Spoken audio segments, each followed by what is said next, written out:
This news update is brought to you by... Say hello to Shanta. Shanta is an entertainer, but she also loves to be entertained, which is why she has Flow TV brought to her through Flow's 100% fiber to the home network. It's great for busy Shanta because she can control the time she watches her favorite shows, play back from the start in case she missed it, or even record with cloud video recording. And with her Flow services bundle, enjoys much more for much less. Visit any Flow retail outlet, call 1-800-804-2994, or visit discoverflow.co to find out more. One-of-a-kind connection. This is how we flow.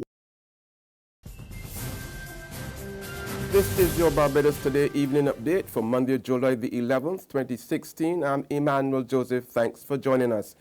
In our top story, a 29-year-old man is the country's latest murder victim. Troy Trotman of Briar Hall, Christchurch, was shot and killed just after 1:45 p.m.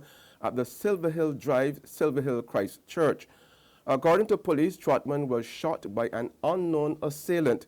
He died on the scene, and police are continuing investigations. In other news this Monday, Finance Minister Chris Sinckler says it's still early days yet to assess the impact of the Brexit vote on Barbados, but he's keeping his eyes on the tourism sector and investment. Noting that Britain is the island's main source market, Sinckler says since visitors would have already booked their vacations, the impact will be best measured if there's a drop in purchasing power or spend. With respect to investment, Sinckler said an area of concern is the real estate market. He disclosed there's already intelligence that suggests that some people had put purchasing a house on hold. Sinckler noted that when the British pound declined in value against the United States dollar, buyers often put off the purchase of second homes, and this is a major concern for the government.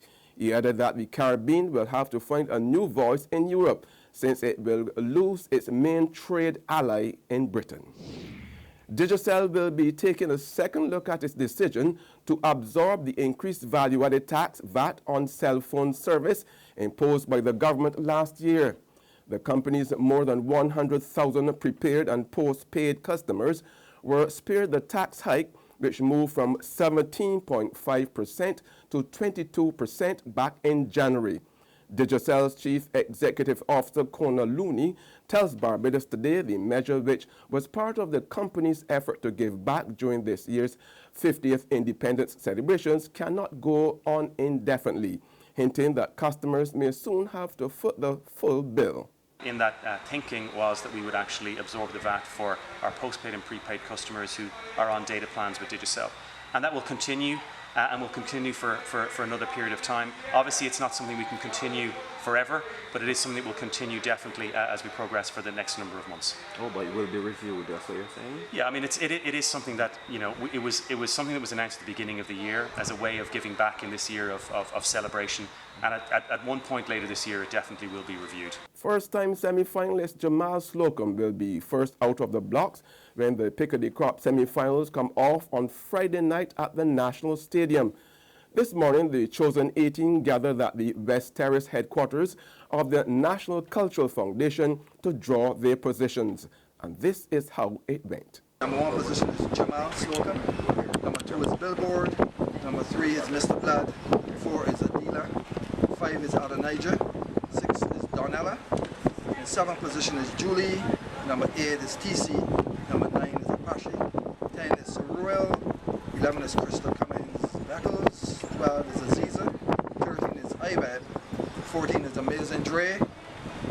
15 is Adrian Clark. 16 is Smokey Bird. 17 is Colin Spencer. And 18 is Sammy G. So that is how they prepare the MCRI Mopier Pickard Cross semi-finals this Friday at the National Stadium. The Barbados Legion is asking the public to give generously during poppy time to assist its needy members. Chairman of the Legion, Lieutenant Colonel V.O. Springer, used the occasion of the group's 59th anniversary yesterday to make the appeal to Barbadians at St. Paul's Anglican Church, where there was its service, march past, and a salute. He explained that donations from the annual Poppy Drive are the main source of support for the needy among the men who served. The Poppy League organizes and arranges for the sale of poppies, where the Legion is responsible for the disbursements of the funds collected. All funds collected are now used for the benefit of Barbadian ex-servicemen. With the funds we receive from the Poppy League, we have been able to provide a small monthly allowance to some 36 indigent legionnaires. We also assist them with spectacles, toiletries, medicals, and with minor repairs to their homes, and also ensure the area around their home is clean and tidy. With the funds collected from the poppy sales diminishing each year, the Barbados government has had to provide the Legion with an annual subvention in order that we could carry out our program. There will always be a need for a body like the Barbados Legion to assist in bringing comfort to our fine young men and women who in their youth put country first to serve, or to be ready to serve to bring peace to this troubled world. We try to entertain and have frequent events for the Legionnaires where there is comradeship and a friendly face to chat with and reminisce. As this would not be possible without your support, so generously when in November you approach to make a donation for a poppy, give generously. In sports now, Barbadian middle order batsman Roston Chase has been called up to the West Indies Test squad for the upcoming Indian Tour of the Caribbean. Jason Holder will captain the 12-member squad with support from his vice-captain Craig Brathwaite. The full team reads: Jason Holder captain, Craig Brathwaite vice-captain, Devendra Bishu, Jermaine Blackwood, Carlos Brathwaite, Darren Bratho, Rajendra Chandraker, Roston Chase, Shane Dowridge, Shannon Gabriel, Leon Johnson, Marlon Samuels. Now the first test will bowl off in Antigua and Barbuda next Thursday at the Sir Vivian Richards Cricket Ground. There's regional and international news after this short break.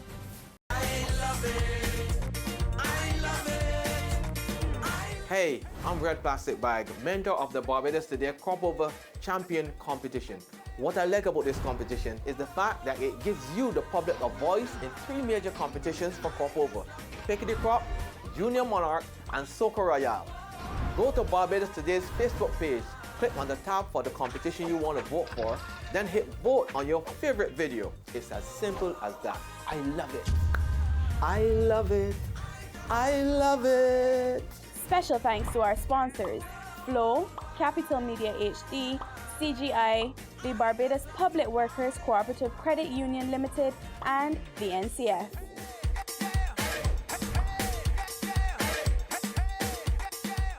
Secure your future, be financially strong. Since 1983, we have been there for you. A smart range of products, great tax benefits, with a solution to your hopes and your dreams. The Barbados Workers Union Cooperative Credit Union. The Barbados Workers Union Cooperative Credit Union. Humble beginnings to smart loans, smart savings.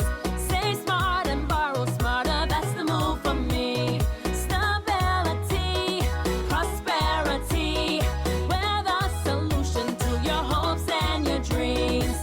The Barbados Workers Union Cooperative Credit Union. The Barbados Workers Union Cooperative Credit Union. In Jamaica, following the murder of a 3-year-old girl, the police have arrested the mother and the common-law husband. The girl was kidnapped and killed at the weekend. The toddler went missing sometime between Sunday night and Sunday morning. The body of the infant was found with several chop wounds near a precipice in the community of Orange Hills in Brownstown. According to police, the child and her siblings were at home alone when she was abducted.